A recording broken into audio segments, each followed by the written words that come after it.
Hi all, welcome to tech Malayalam. Smart phone കമ്പനികൾ ഇന്ത്യയിൽ സാമ്പത്തിക സേവനങ്ങൾ നടത്തി വരുന്ന കാര്യം മിക്ക ആളുകൾക്കും ഇന്ന് അറിയുന്നതാണ്.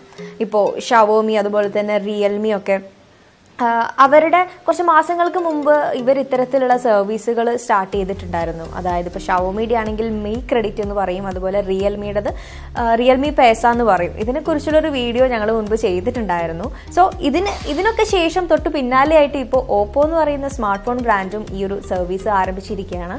ഓപ്പോ ക്യാഷ് എന്നാണ് ഈ ഒരു സർവീസിന്റെ പേര്. 2 ലക്ഷം രൂപ വരെ പേഴ്സണൽ ലോൺ നൽകുന്ന ഒരു രീതിയിലാണ് ഈ ഒരു സർവീസ് എന്ന് കമ്പനി അറിയിക്കുന്നുണ്ട്. അതുപോലെ തന്നെ മറ്റൊരു കാര്യം എന്ന് പറയുന്നത്, ഇപ്പോൾ ബിസിനസ് ആവശ്യങ്ങൾക്കാണെങ്കിൽ കൂടെ, ബിസിനസ് ആവശ്യങ്ങൾക്കായിരിക്കുമ്പോൾ ഒരു 2 കോടി രൂപയോളം ഇങ്ങനെ ബിസിനസ് ആവശ്യങ്ങൾക്ക് ലോൺ കൊടുക്കുമെന്ന് കമ്പനി പറയുന്നുണ്ട്. മറ്റുള്ള കാര്യങ്ങൾ എന്തൊക്കെയാണെന്ന് നോക്കിക്കഴിഞ്ഞാൽ മ്യൂച്വൽ ഫണ്ട്, അതുപോലെ തന്നെ ക്രെഡിറ്റ് റിപ്പോർട്ട് എന്ന് പറഞ്ഞ സർവീസുകളും കമ്പനി പ്രൊവൈഡ് ചെയ്യുന്നുണ്ട്. ഓപ്പോ ക്യാഷ് എന്ന് പറയുന്ന ഈ ഒരു സർവീസ് ഓപ്പോന്റെ പുതിയതായിട്ട് വരാൻ പോകുന്ന ഫോൺസിലൊക്കെ പ്രീ ഇൻസ്റ്റാൾഡ് ആയിട്ടുണ്ടായിരിക്കും എന്ന് കമ്പനി പറയുന്നുണ്ട്. ഇനി പ്രീ ഇൻസ്റ്റാൾഡ് ആയിട്ടില്ലെങ്കിൽ, അതായത് ഇപ്പോൾ പഴയ ഓപ്പോ ഫോൺസ് യൂസ് ചെയ്യുന്നവരാണെങ്കിൽ അവർക്ക് ഗൂഗിൾ പ്ലേ സ്റ്റോറിൽ നിന്നും ഈ ഒരു ആപ്പ് ഇൻസ്റ്റാൾ ചെയ്യാൻ പറ്റും, അതായത് ഡൗൺലോഡ് ചെയ്തെടുക്കാൻ പറ്റും. പിന്നെ വേറൊരു കാര്യം എന്ന് പറയുന്നത്, ഈ ഒരു ഓപ്പോ ക്യാഷ് എന്ന് പറഞ്ഞ ഈ ഒരു സർവീസിൻ്റെ ബീറ്റ ടെസ്റ്റിങ്ങിൽ 5 പുതിയ ഫീച്ചേഴ്സ് അവർ പുറത്തിറക്കിയിട്ടുണ്ട്.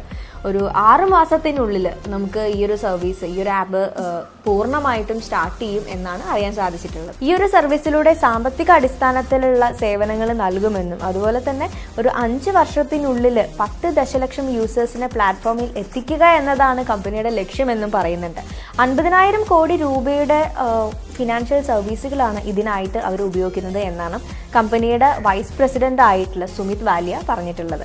സോ ഇത്തരം ഓരോ ബ്രാൻഡുകളും, അതായത് സ്മാർട്ട് ഫോൺ ബ്രാൻഡുകളും ഇത്തരത്തിലുള്ള ഓരോ ഫിനാൻഷ്യൽ സർവീസുകൾ കൊണ്ടുവരുന്നുണ്ട്. ഇപ്പോൾ ഞാൻ നേരത്തെ പറഞ്ഞ പോലെ തന്നെ ഷവോമിയുടെ ആയാലും റിയൽമിയുടെ ആയാലും ഇപ്പോൾ ഇതേ ഓപ്പോ വന്നിരിക്കുകയാണ്. ഓപ്പോയുടെ ഫോൺ യൂസ് ചെയ്യുന്ന ആളുകൾക്ക് ഇത് വലിയ നല്ലൊരു കാര്യമായിരിക്കും ഇത്തരത്തിലുള്ള സർവീസ് വരുന്നത്. സോ അത് വന്നിട്ടില്ല, അത് വരുന്നുണ്ട് എന്നാണ് നമുക്ക് അറിയാൻ സാധിച്ചിട്ടുള്ളത്. സോ അത് വന്നു കഴിഞ്ഞാലേ നമുക്ക് അതിൻ്റെ യൂസേജ് ഒക്കെ എങ്ങനെയാണ് ഉള്ളത്, നമുക്ക് ഈസി ആണോ എന്നുള്ള കാര്യങ്ങളൊക്കെ അറിയുള്ളൂ. അപ്പോൾ അത് വന്നു കഴിഞ്ഞാൽ നമ്മൾ തീർച്ചയായിട്ടും അതിനെക്കുറിച്ചൊരു വീഡിയോ ചെയ്യുന്നതായിരിക്കും. അപ്പോൾ നമുക്ക് നെക്സ്റ്റ് ടൈം നല്ലൊരു ടോപ്പിക്കായിട്ട് കാണാം. അതിനു മുമ്പ് നിങ്ങൾ ഫസ്റ്റ് ടൈമാണ് ഈ ഒരു വീഡിയോ കാണുന്നതെങ്കിൽ തീർച്ചയായിട്ടും സബ്സ്ക്രൈബ് ചെയ്യുക. അതോടൊപ്പം തന്നെ തൊട്ടടുത്തുള്ള ഒരു ബെല്ലൈക്കൻ ക്ലിക്ക് ചെയ്ത് കഴിഞ്ഞാൽ നിങ്ങൾക്ക് ഞങ്ങൾ ചെയ്യുന്ന വീഡിയോസൊക്കെ നോട്ടിഫിക്കേഷൻ ആയിട്ട് വരും.